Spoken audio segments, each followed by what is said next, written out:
بسم اللہ الرحمن الرحیم۔ اللہ کی رحمت۔ ایک یہودی لڑکا نبی صلی اللہ علیہ وسلم کی خدمت کیا کرتا تھا۔ وہ بیمار ہوا تو نبی صلی اللہ علیہ وسلم اس کی عیادت کے لیے تشریف لائے۔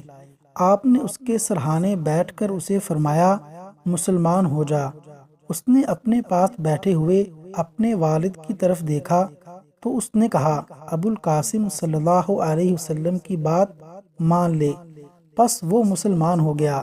تو نبی صلی اللہ علیہ وسلم یہ فرماتے ہوئے وہاں سے تشریف لائے، ہر قسم کی حمد و تعریف اور شکر اللہ کے لیے ہے جس نے اس کو جہنم سے بچا لیا۔ صحیح بخاری حدیث نمبر 2۔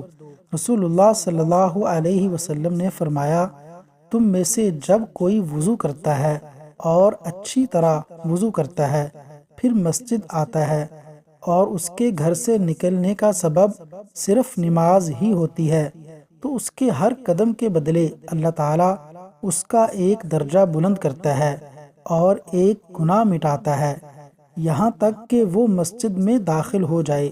سنن ابن ماجہ حدیث نمبر 281۔